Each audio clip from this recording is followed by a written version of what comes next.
This episode of Pixorama is not brought to you by...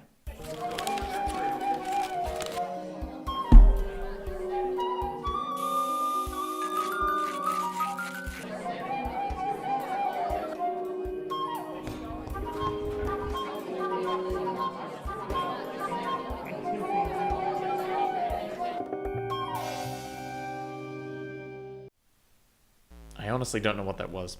Anyway, welcome to another episode of Pixorama, where this time we're getting desertified. And by that I mean this week I'm going to try my hand at a desert sprite pack. You might remember from my other videos that I have already done a jungle sprite pack, or forest sprite pack. So follow along and I hope you guys enjoy.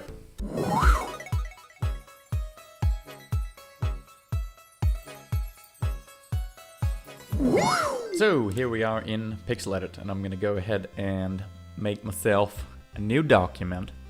And I'm just going to make this 200 by 150. Seems like a nice size. And for this little graphics kit, we're going to use a palette from lowspec.com. Great resource for palettes if you're looking for anything neat out there. We're going to use the 15p DX palette from GrafxKid. And look at that, they supply you with a nice download button. So you can just go ahead and save that out and import it as a palette into Pixel Edit. And there she is. Isn't that lovely? Just channeling my inner Brit there. I never promised that these impressions would stop. In fact, I guarantee they will get worse. Anyway, let's dive straight in. And right off the bat, we're gonna make ourselves a cactus. A Saguaro Cactus, which I recently learned does not grow in Texas. I mean, they may grow in Texas, but they're not native to Texas. And they can get huge. These things can get like over 75 feet tall. That's over 20 meters. And what's more, to add to that fun fact of the day, they can also live to be over 200 years old. They are the Methuselahs of the cactus world. I know nothing about the cactus world. There may be other cacti that grow older than 200 years. But I found that very impressive. Anyway, so we're going to start with one of these guys, a Saguaro Cactus. Very iconic looking thing. As you can see, I buggered up the first round, so I'm taking another swing at it. Using this palette is really awesome. I find it a really beautiful palette. It offers a great selection of vibrant colores, but it's also quite restrictive. We have 2 greens, and I got to use those greens for a lot of plants, so I will be delving into other colors for these plants, but those greens have to be quite heavily used. And that being said, I've already used the 2 greens, so I'm going to use a different color for the shading on this plant, the shadows. I'm going to use this nice kind of sea blue, and that seems to give us the right amount of contrast without being too jarring. Let's go ahead and add some spines to this guy. He's got to be beautiful and dangerous, as the saying goes. And now we can move on to our second plant. This one has a curious name. I know, in Swedish it's svärmors kudde, which is mother-in-law's cushion. And that's quite humorous, but a little harsh. I don't know if it's the same in English. I should find that out. But I'm going to do that right now.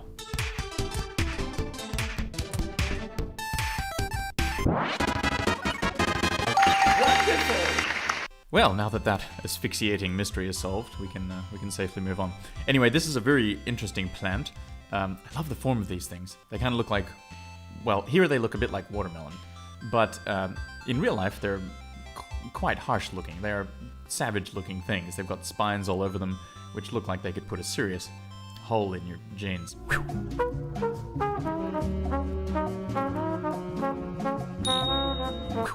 Anyway, that is the infamous mother-in-law's cushion.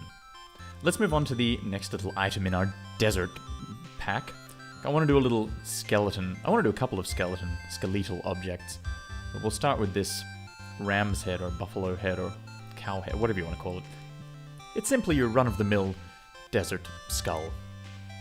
So, using a couple of colors here just to shade in the horns and give him some depth. We only need a couple of colors for most of these objects, and we also have, like I said, a limited palette, so we've got to be kind of creative with how we use them. But these colors seem perfect for a little skull. Let's do another skeletal object, a rib cage. We couldn't possibly leave that poor head without its body. Well, part of its body anyway.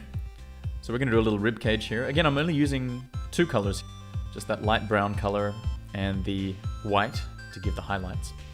And then I use the 3rd color for the shadows. Cheeky me. But that's all we need for this kind of object. That's all we need. And we have to be quite selective. And you'll notice that I'm doing a little extra detailing here. I'm gussying these objects up with a little extra foliage. Some little sprigs of grass that are popping up around them, just to give them a little more character and to give them a little more interest. Moving on to the next plant in our desert series. I have no idea what this thing is called. I just know what they look like. It's just a weird alien-esque cactus that I just remember seeing in a reference image. So I have no idea what this is called. If you know what it's called, just put a comment down below and tell me, hey, it's called a Flambogus Crylidotus. That is if you're in the mood to give me the scientific name. Or just give me the normal name, like mother-in-law's cushion. That would also be acceptable. And now we have our next plant to look at. This is going to be...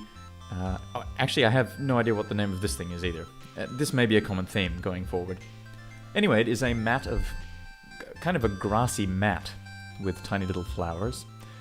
And it appears quite flat. It's sort of like a pancake plant, sprouting little flowers. Anyway, they're quite attractive, and I thought I'd do one. Again, we're just going to use a couple of colors. We're going to highlight some of these branches, these arms coming out of the plant, and give it a nice little shadow to give it a little depth.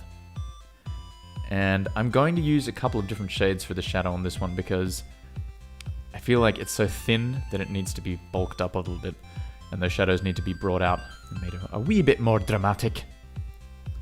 Now, those among you with eagle eyes may have noticed that I adjusted the highlight on that cactus in the top middle. How sneaky!